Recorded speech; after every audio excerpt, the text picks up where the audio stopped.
We had engagements. Will you marry me? Of course I will. We had the return of the Blake down. The thing is like people say, you know, like Kaylin made mistakes. Our next Bachelor, Peter.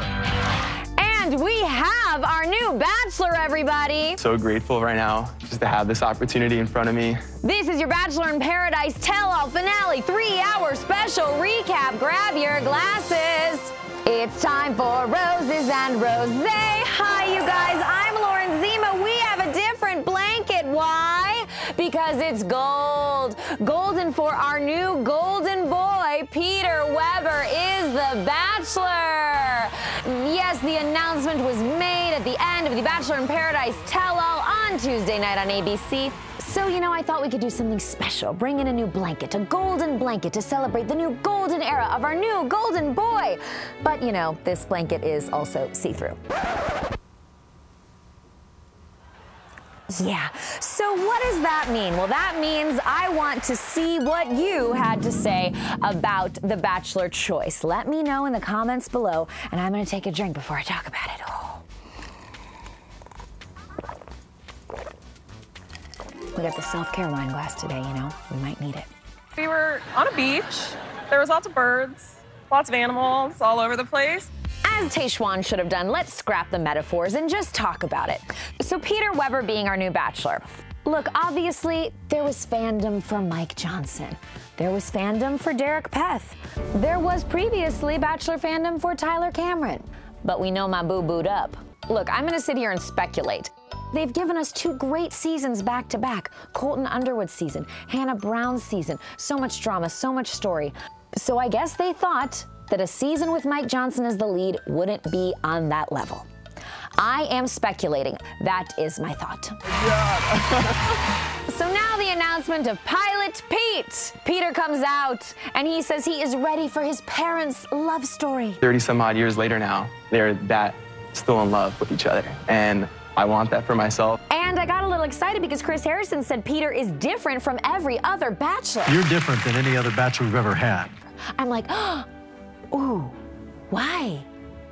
And then he says, We've never had somebody who lives about 5 minutes from the Bachelor mansion. because he lived near the mansion. Yeah, no joke. What? What I can go on is this. Peter is cute.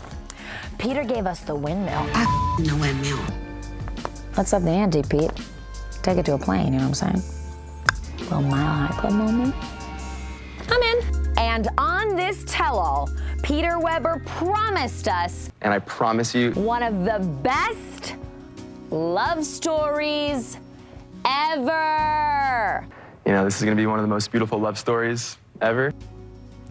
All right, Peter, you promised, and I'm expecting you to deliver. So Pilot Pete promises, and I, of course, will be watching the new season of The Bachelor. Let me know what you guys think of our new batch in the comments below. Welcome to the unforgettable finale of Bachelor in Paradise. And now back to our regularly scheduled programming, The Bachelor in Paradise Tell-All. Yes, of course, we had to start with the announcement of our new Bachelor. I mean, that's too huge to bury at the end. But, you know, there was other love and drama in this 3-hour tour. Did it need to be 3 hours?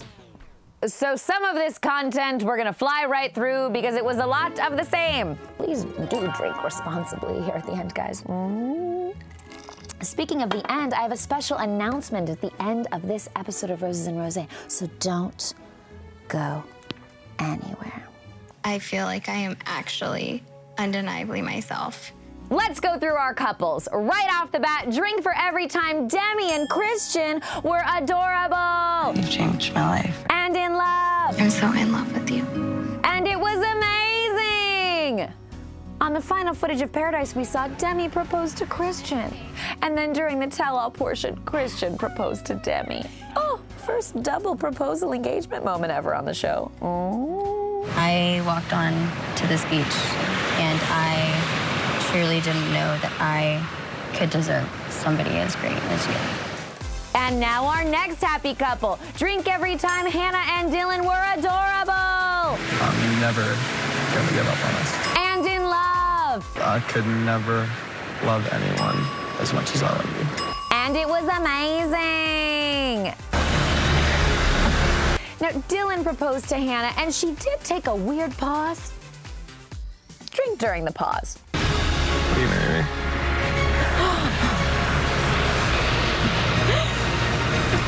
But Dylan, who has loved Hannah since he was a fertilized egg, says, you gotta answer. You have to answer. And she's like, yeah! Yes. Yes? Yes. Yes? Yes. What did you guys think of Hannah's pause? I mean, they were saying they're so in love, they want to spend forever together, they want to continue this. I think they're good, they're fine, they're great. And JC said they were the couple he was the most confident in. Nailed it. And now things will take a turn. Yeah, I want to feel like 100% about us. Yeah, I do too. Drink every time Nicole and Clay were not so amazing.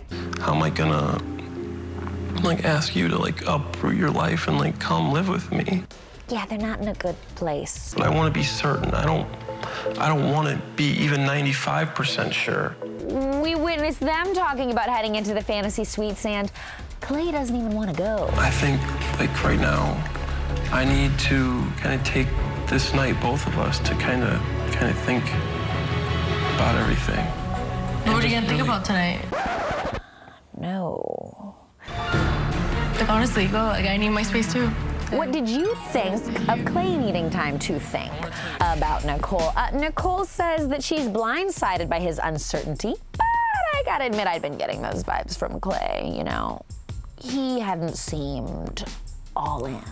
And then Nicole still wants to fight for him. My heart just wants to, like, fight for him because I do love him so much. She still wants to show up on the beach. Why? Why? Why? Why? Why? Why? I'm laying down, Nicole, and that's what you should have done. Just laid down in your awesome hotel room, ordered some room service and some wine, watched a little Bravo, and called it a day. Do they have Bravo in Mexico? I don't know. I know what I want, and that's for us to take things slow and to leave here together. So they are on the beach, and she is fuming, and he is sweating. I'll give them this. Their breakup was fairly cinematic, or at least it tried to be. We know Nicole was a singer. I did not know she was in the theater. Yes or no? But do you love me? I mean, she's delivering lines about wanting a love so deep. I deserve a love that is so deep, the ocean would be jealous. The ocean would be jealous. And she's telling Clay, I can't tell people that we're together. Knowing that you don't love me back. Knowing that you don't love me back. I'm sorry, Clay. I have to go.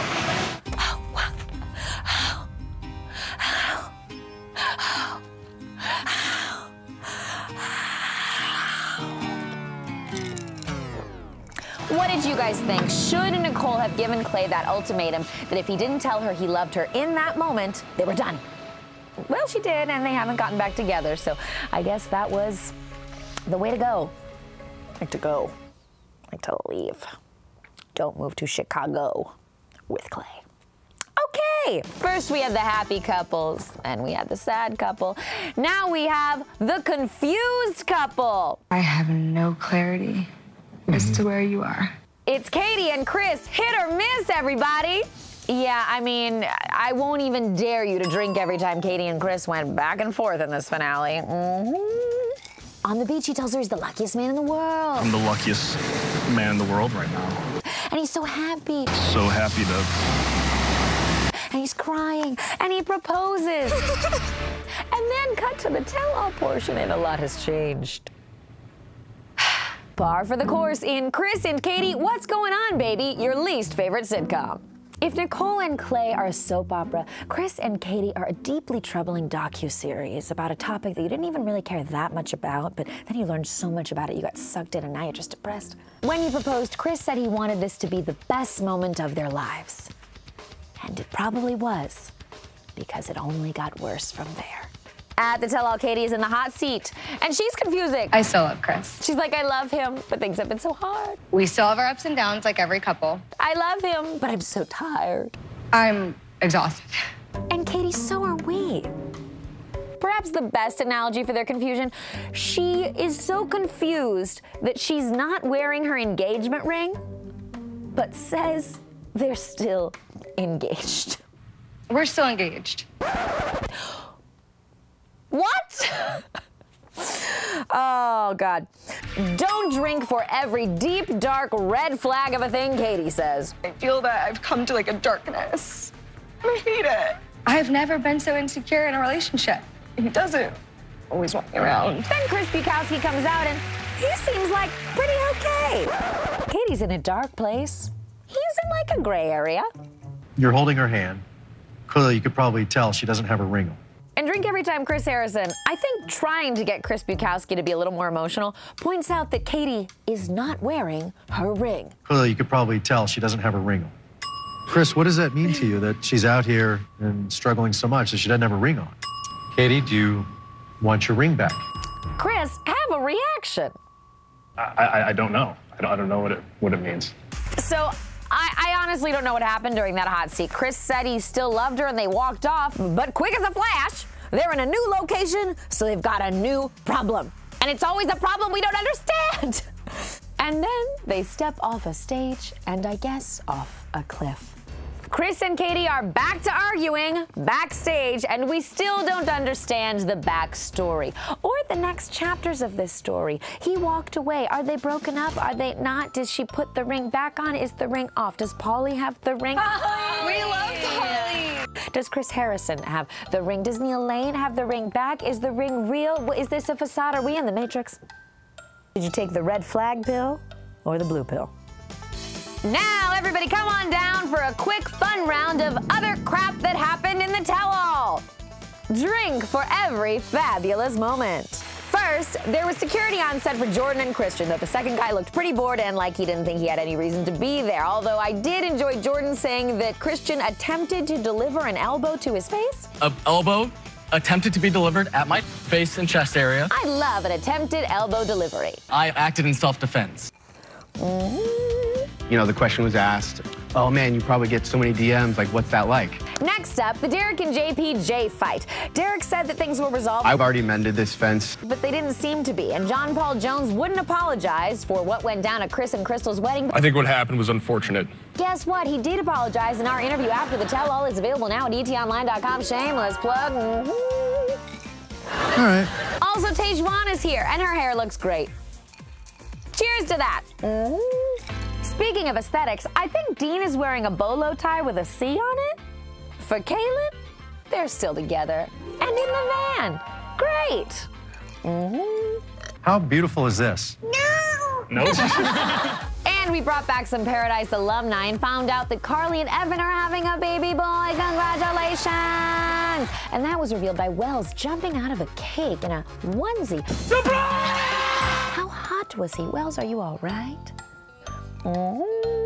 We do have to talk about a few more major plot points of the tell-all, though. Did you have any idea that that weekend at Stagecoach would be such a lightning rod for controversy? Everybody, buckle up for the return of the Blake Down. Yeah, so Blake was in the hot seat, and I had been looking forward to this moment, everyone.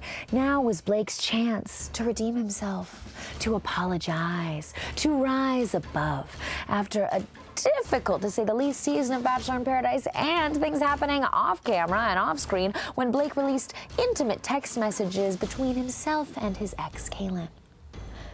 Yeah, it wasn't right. But yeah, I mean, yeah, I kind of knew going in that I was gonna take one. Yeah. What did you guys think of how Blake did? Has he grown? Has he matured? Did you feel he redeemed himself tonight? I'm gonna say he could have done better. Ultimately, Blake apologized. I know, and I apologize. But it was after everyone, literally everyone, told him to. Drink for every person who said, Blake, apologize. She has apologized for overreacting, so I think you should apologize to her as well. Say sorry, dude. That's it. End on a good note. End on a good note, buddy. Just end on a good note. By the way, Hannah told me her side of what went down in Alabama between her and Blake. You can get that interview up at ETonline. I tried to get my truth out, and I am so sorry that you got attacked, and I am so sorry that you are feeling the way you are. I just don't think I really got any resolution. Blake still defended himself on those text messages. Do you see that that was a violation to Kaylin, releasing those text messages? Like, listen, I knew that people were gonna be mad at me, but I felt like I had to defend myself. And Kaylin talked about how there were other text messages, but she was choosing not to release them. And I still don't really understand why Kaylin was so upset with Blake from the second she arrived in Paradise if they had talked about how to enter Paradise together. But I also don't think Blake should have released those text messages. People say, you know, like, Kaylin made mistakes, and, you know, both of us made mistakes. So I think we're gonna have to treat this like the Blake-Muta triangle. It's full of mystery, it's dark and scary, and we don't want to go there anymore. But backstage, Dean is adorably supporting Kaylin. And Christina's supporting Blake. I don't know, maybe they should be together. No, they should not be together.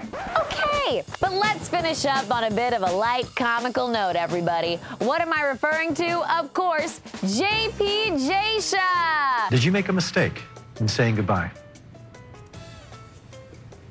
Yeah. So we find out that Tayshia regretted that Disney goodbye to JPJ. I flew out to Maryland. Bold move. I'm a bold girl. And that she headed to Maryland to get him. And the moment was so funny and weird and wonderful, wasn't it? Because she's there and he's like, what's happening? What's happening right now? And then he says, will you be my girlfriend? Will you be my girlfriend? Oh my gosh. And then he says, look at my girlfriend, she's so hot. Look at my girlfriend, isn't she hot? Yeah, we love you two together. Congratulations. All right, everyone, that has been the Bachelor in Paradise tell-all finale. That was a lot of drinking, so I hope you were being responsible. And I just want to say that I appreciate the lots of love that you guys have given us during this season of Roses and Rosé. It has been a dream, it has been a blessing, it has been a treat and an honor to discuss this show with you. As always, let me know what you think in the comments below. And of course, we will be back for Bachelor, though it doesn't premiere until January 6th. But you guys, I don't want to go anywhere. So I am here to tell you that I am launching a podcast. Yes, I can't wait to stay in touch with you guys on a regular basis. And if you don't follow me on Instagram, please give me a little follow, because that's where I will give all the updates on this upcoming podcast. And of course, I'm on Entertainment Tonight. You can watch me there. Let's end on a Roses and Rosé note. Drink rosé for every rose. Oh God. Oh God. Oh God.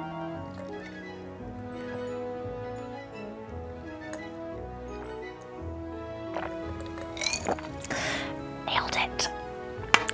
Yeah. I love you guys so much. Thank you for watching. Bye. It's time for Roses and Rosé. JC is here, everybody. Oh, we couldn't have our final Bachelor in Paradise episode without you. And look how good he looks. He's got a new hair moment. He's got a sweater moment. I'm just saying. JC for Bachelor. Bye. Okay. Congrats, that was what, 17 weeks? Oh my God, what? Bachelorette. It was? Yeah.